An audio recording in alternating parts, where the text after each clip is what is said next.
Hey everybody, Scott Walters. Welcome to the channel. If you're new, I want to thank you for coming. If you're returning, I want to thank you for your continued support. Before we get into today's red hot topic, I'm going to politely ask you to give the video a like, subscribe to the channel, leave a comment below. I would love to hear from you. Please watch to the end for my final thought and hit the bell icon so you're notified when new videos are released. It is very important to stay close to the channel in these very, very tricky times. All right, folks, welcome to the channel. It's always an honor and a privilege to be with you. I hope you're all doing great. Buckle up and strap in. I got a hard-hitting pull, no punches, no sugarcoating it, no rainbows and sunshine. I'm just going to give it to you and give it to you straight. And friends, we got a good one to talk about today. America is going through a massive stress test with American retailers and American malls being put to the test, and it is not looking good. The stuff that we continue to have to report on as we read between the lines and look between the cracks. And friends, there's just some massive cracks. There's no sugarcoating this one. I really wish I could. I really wish I could for sure. Listen, friends, most of your cities and towns in America have malls or some kind of shopping center. These malls and shopping centers rely on their anchor stores, these big box stores, to pull in traffic and so the other smaller stores can survive. When you lose your anchor store, you're done. I mean, I just hate to say it because it's really sad to see this happening. Now, a lot of people are completely oblivious to this, clueless to this. Of course, mainstream media just wants to report on polarizing, political, economical, whatever, things that are handed down from newsrooms.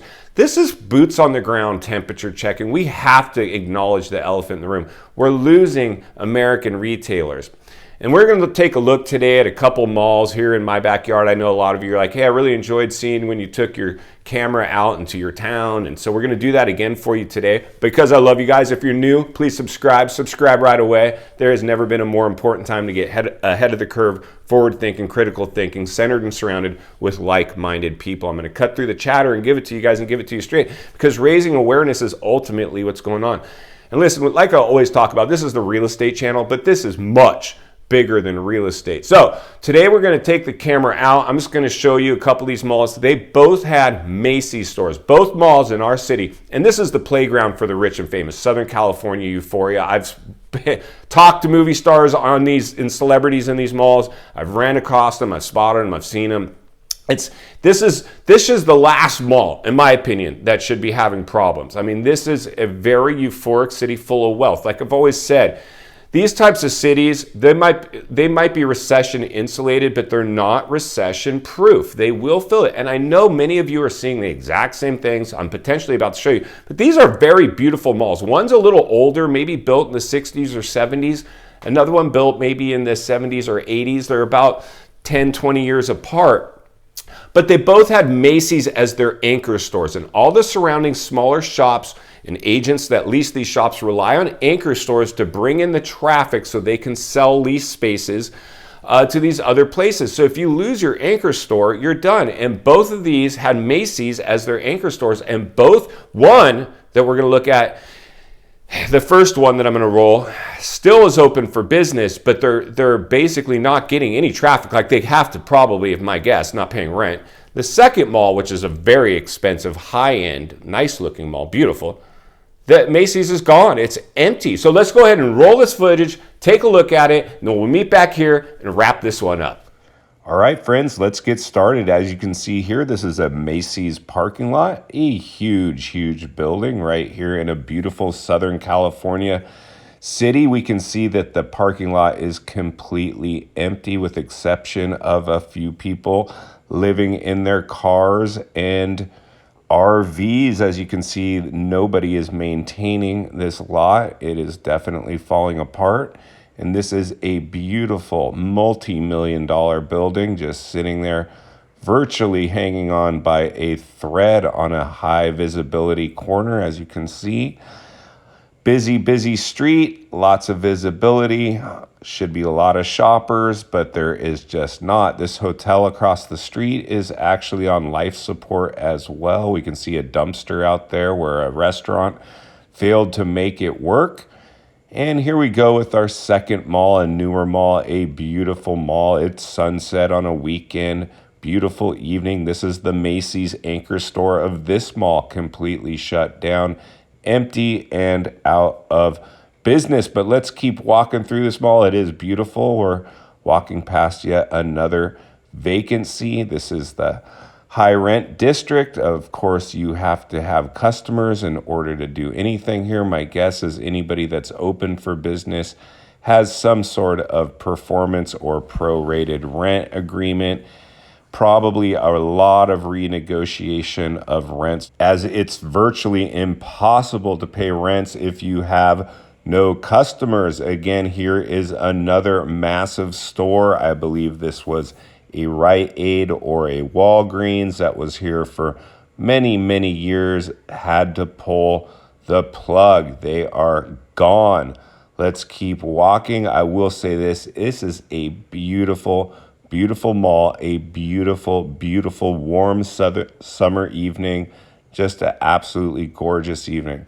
But again, just back to back, store after store, empty. Let's keep walking around and get out into one of the other areas of the mall and see what we can find. Again, look at this beautiful tile work, inlays in the brick sidewalks, just very beautiful. This was, I believe, a jewelry store, and it is gone. I've noticed jewelry stores are, in fact, having a very hard time right now. And we'll continue to take a little look around this mall.